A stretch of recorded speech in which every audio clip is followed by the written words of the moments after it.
Welcome to the Grow My Cleaning Company podcast with your host, Mike Campion. If you are passionate about the cleaning industry, you are in the right place. Love what you hear? Spread the word and tell the cleaning world this is the place to be.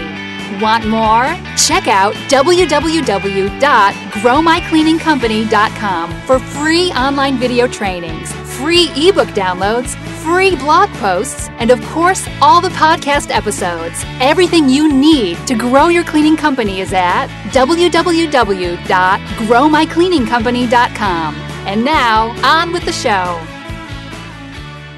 Welcome to the Grow My Cleaning Company podcast, where we coach owners of cleaning companies on anything and everything related to building and growing cleaning companies. If that's you and you are committed to growing your cleaning company, go to www.growmycleaningcompany.com and get all sorts of stuff you need to create your company that you've always wanted. If you want to be a guest on the show, you can email our producer Natalie at nat@growmycleaningcompany.com, or feel free to give us a ring at 480-648-5149. We'd love hearing about your feedback, and if you want to apply to the show, those are the way to do it, and we are excited to talk with you. That said, today we are chatting with Danny Morilo from Elena's Cleaning. Elena's serves the New Jersey area with residential and commercial cleaning services. If you want to reach out to Danny and his team, you can get a hold of them at www.elenas, E-L-E-N-A-S, cleaning, NJ for New Jersey.com. ElenasCleaningNJ.com. Danny, glad to have you on the show. It's my pleasure. Thank you. All right, so the obvious question I would be remiss if I didn't ask right off the bat is, how on God's green earth does a fellow named Danny own a cleaning company named Elena's? Well, my folks, my mother's been cleaning apartments as a sole proprietor since the late 80s, and she decided to finally just start her own business back in 2003. And she slowly just built her client base and said, you know, I could teach somebody how to do this. I can create a medium, you know, for potential employees to be able to do what I do and replicate it and eventually start a business. So she did very, very well with that. And I went to school for something completely different.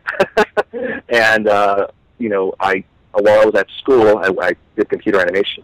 At the same time, I was also in the mortgage business while I was going to school. And in that process of being in that corporate environment, I just wanted to just do something on my own. I guess I always had this entrepreneurial spirit, and it just was beyond the office and beyond the design room. So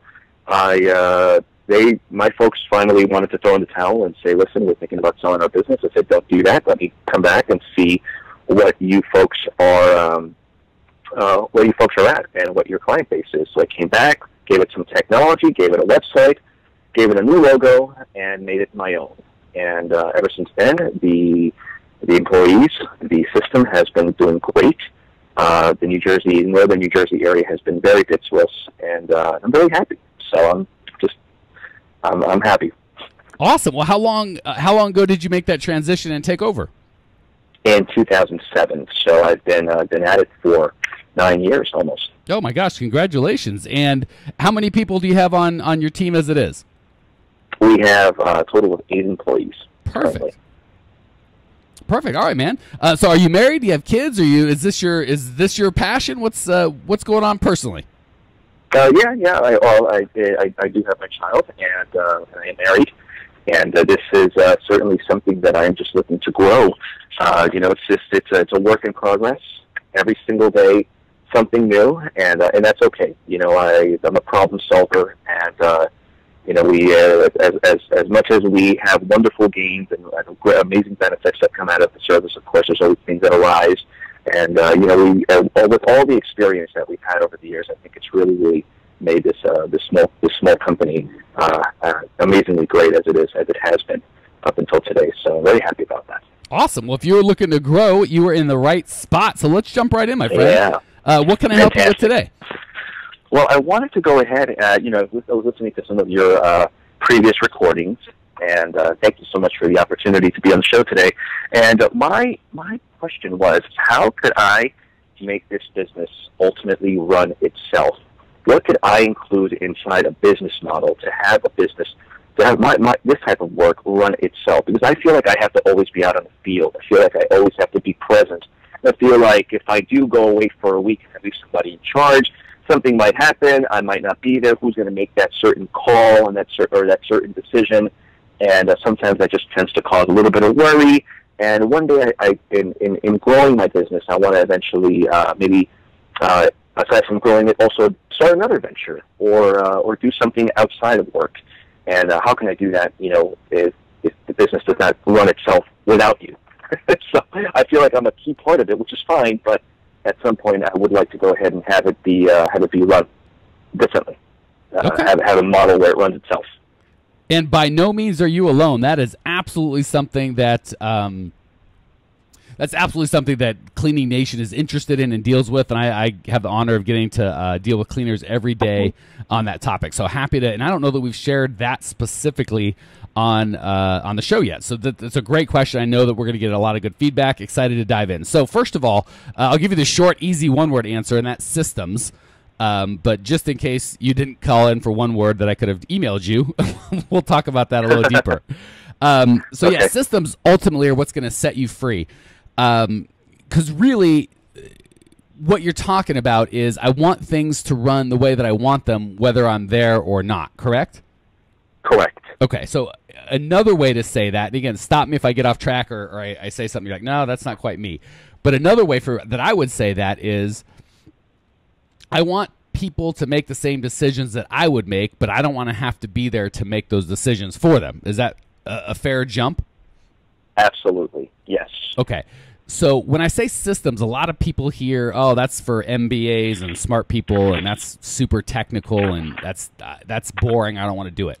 All that really systems are, in my mind, the way I coach my clients and you guys, Cleaning Nation, is systems are just deciding on all the key decisions that need to be made before they need to be made and coming up with the best decision in advance and writing that down. That's a system. So instead of when somebody calls in sick, you have to go, do I fire them? Do I just pretend like it's okay? Do I call them and scream at them? And again, depending on how your day is going and what your mental state is and, how fed up you are with that human being at this point in life, you could do any one of those. And the reality is only one of those things is the best way to do it. So the easiest, most basic way is to start breaking down your business into what are the large systems, right? I kind of picked a small one, like, what happens when someone calls in? That's a small one. But the big systems that you need there's really three in any business. So this is for cleaning or anything else. You got to know how to get customers, right? You've got to know how to get people to come in that will give you money. That's called having a business. You've got to know how to perform the service that you've promised these customers. And the third thing is you need to account for it. So it doesn't matter if you're Amazon.com or a cleaning company or pretty much fill in any other blank. Those are the three main systems that you have to get rolling. So what you want to do is kind of start with the fires. Every single entrepreneur I've talked to in or out of the cleaning company puts out fires all day, every day. And what happens is they kind of get this emotional fulfillment from doing that, right? Because people come to us and something's broken and they don't know what to do. And we, pull open our shirt and the S is revealed that we're Superman. We tell them what to do. They're like, oh, thank you. You're so smart, Danny. This is why you're the boss. And they go along on their way. And we feel good because we solved the problem. And that's great. The problem is that that's what we do all day, every day, which isn't really a business owner. You're really at that point kind of a fire putter outer, which is not what we want. You can never extricate yourself from that type of a business. What you need to do is start looking for themes and themes in those questions and those fires and start putting out the big fires on purpose all at once forever. So when someone comes to you and says, well, this customer just screamed at me, what do I do? You go, well, we talked about that. We've got a system for it. Here's the operations manual. Here's how we handle that specific kind of challenge. So I've been speaking a lot. Any thoughts, questions, hesitation so far? No, but you just mentioned operations manual, so kind of like an employee handbook kind of thing. Is that what you're suggesting? Yes, that's the kind of basic standard piece of it, right? But I don't. Right. Again, people get a little. It seems overwhelming. Oh my gosh, put together a whole employee manual. That's too much. It's too hard. So just start with deciding all the stuff that every problem that you solve on a day-to-day basis. really think it through and decide, I'm not going to just solve it for John today. I'm going to solve it as this is how we do things here, and I'm going to write it down. And next time John comes to me with that same problem, or Julie comes to me with that same problem, I'm going to point to what I wrote down before instead of trying to solve it again. The cool thing is that seems kind of psychological. Like, oh, I can do that, right? I'm solving these problems anyway. Now I'm just going to keep a record or a journal of what I've been solving and kind of use that. So that for whatever reason, to me, that seems, and I think a lot of people I work with, seems a little more tenable than creating an operations manual. Like, oh my gosh, that's overwhelming. Writing down the solutions that you've used, and maybe get all the other employees in and go, well, hey, I solved it like this. Looking back, was that the best way? Let's all get together once a week and talk for an hour and just pick up the 2 or 3 problems that came up this week and how we solved it and discuss, did we solve it the right way? Is there a better way to do it? And just write it down. So don't make it too over the top difficult, but do make it better than, well, I just, I never write anything down, we never think about it, I just off the cuff solve everything as we go. That's step one of 2. Are we tracking so far?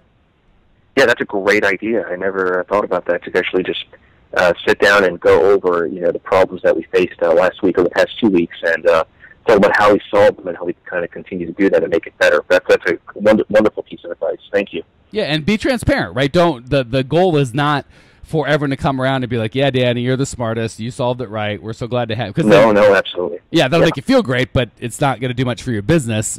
A real leader, when you go, hey, guys, here's what I did. I have no idea. Is that right? Wrong? How can we make it better? And when they go, man, you really blew it, Danny. That sucks. That's more painful to hear, but a lot of opportunity for growth. You're the best, Danny. You never make a mistake. Feels great, but no opportunity for growth. Okay. So that's step 1. Let me give you, that's kind of the tactical piece, and I probably should have started with the philosophical piece because it's the foundation. The big piece you've got to have under that is your core values. And I've talked about this a lot on the show because they're so foundational to pretty much everything else that you're going to do. Your core values dictate what you believe and what's important. So your vision and your mission is kind of where you're going, why you get up and do this every morning. We want to make lives better. I want to make myself a pile of money. I want to employ a bunch of people. Whatever the case may be, that's your mission. The values are the rules that you play by to get there, right? Anytime we play a game, the goal is, if it's Monopoly, well, you got to make everyone else bankrupt and have all the property. That's your mission. The core values are the rules that you play that game by. So the core values are going to go so far in getting your employees to act independently of yourself. Because once you've done a good job articulating those core values for yourself, for your employees, for your customers, for your banker, for your vendors, for anybody that you touch in your business, your life's going to get a lot easier. So I'll just use mine because I'm familiar with them and they're easy, and I can give you 1,000 examples. But my core values for my company has been for the last 10 years over multiple companies because they're my personal core values. This is what I believe, not, well, for this business it should be this and for this it should be that. I'm still me, so I can't really change my core values. I'm just expressing what I already know. So for me, my company, people that work with me, it's have fun, make money, be real, and help out. And if a customer, vendor, employee didn't like that, they're not a fit, I don't want your money, I don't want you as an employee, I don't want you to be a part of this universe. So as my employees know that, because again, even a good employee handbook or manual is going to have, there's always going to be judgment work. The employee's going to say, if a guy yells at you, do this. Well, how much did he yell at you, and when do I do that? There's always going to be some sort of kind of judgment call. And the funny thing is, oftentimes, and you've probably had this, Danny, and I'm sure the listeners have had it, where an employee does something that seems not like a big deal and you lose your mind. You freak out. You go nuts. And the employees are like, what just happened? Other times, the employees do something that's probably bigger in their minds and you don't respond in a really negative way. You're like, yeah, it's fine. I get it. We'll move on. And they're like, what? Why is that? The reason that is because the first one, they probably violated one of your core values, right? You had a core value of we always treat the customer right no matter what. And I'm not saying that's right or wrong. I'm just using an example. And they just in one way kind of irked a customer where they didn't need to, and it's not that big of a deal. But you really, that violated your core value. So you, in their opinion, overreacted. On another way, maybe they screwed something up and cost you real money. Maybe they made a mistake and lost some chemicals, cost you hundreds of dollars, and they thought you were going to freak out, and you didn't, because another one of your core values is education and personal development, and you saw it as, hey, I just invested $500 in that guy's education. I'm not mad. We just need to do better next time. So the goal of understanding these core values and communicating them is now the employees don't have this mystification. They know you're going to freak out if they violate a core value, and they know why you freak out. So if you're not there and they need to make a decision that's not in the employee handbook, they can go to the core values. And you know that if they follow the core values, they may do it differently than you would have, or they may do it the same, but they're never going to have you freak out. You're never going to come back from vacation and go, what on God's green earth did you do? Because as long as they follow the core values, they're going to be close. Does that make sense? That makes sense. Okay. So that's kind of the 1-2 punch you're going to want to do to extricate yourself from your business, is to have systems and have them written down and have everybody understand them. And below those systems, kind of backing everything up as a shared group of core values that everybody gets. And the cool thing is we don't hire people and try and beat our core values into them. We're really loud about our core values at the beginning, so we only attract people that already have those same core values, right? For me, one of our core values was to have fun. If I had employees that thought life should be professional and we should always wear dark suits and talk a certain way, they're never going to get hired because I can't beat my core values into them, and they're never going to beat their professional core values into me.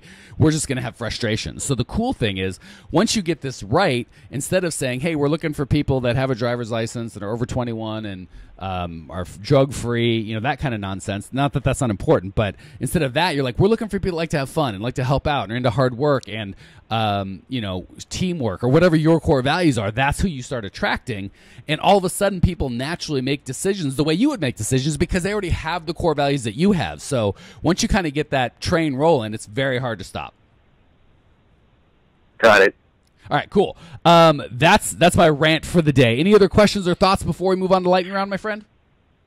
No, I think that's a wonderful thing that I would definitely want to focus on. Core values, have fun, sure, absolutely. Surely work is very important. Our ethics are very important, but definitely enjoying and appreciation at your job is something that should definitely be written and should be should be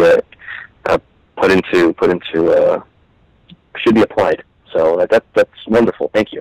Yeah, glad I could help, brother. All right, well, let's move on to lightning round and give you the opportunity to kind of share some of your experiences, good and bad, with Cleaning Nation, and see if they can't learn from your experience. What's right off the bat? What's the best piece of advice you've ever received?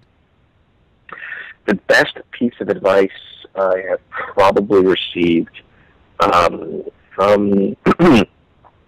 my parents and probably a mentor is just to maintain your tenacity. If you're an ambitious individual and if you have an idea, you work towards that and apply a piece of that to get closer and closer to that goal. And that's pretty much how I go about it every single day. Just maintain your authenticity, your integrity, and get closer to what you want to accomplish, even if you have to just kind of put it piece by piece every single day until you finally have it all together. Solid advice indeed, my friend. All right, let's turn the corner. What's the biggest mistake you made in your many years in the cleaning business that maybe we can listen to and learn from so we don't have to go make it ourselves? The biggest mistake that I've probably done is there's a part. Well, we have a small business, and the employees that have been with us have been with us for years, and it's almost like a small family.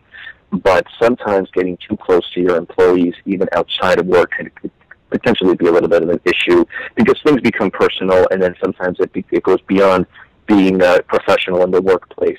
I think fraternizing, if you will. I think that just getting a little too close, even as regular friends, can sometimes create a bit of an issue. Not that I don't love my employees, but I think we should definitely just be your employees, and that should just be the relationship. And that's some of the mistakes I probably may have had was maybe getting a little too close, and then sometimes in the end that could hurt you because I think there's different expectations that arise, and it just needs to only be employee management, professional relations. So I think that's probably one of the mistakes that I've made.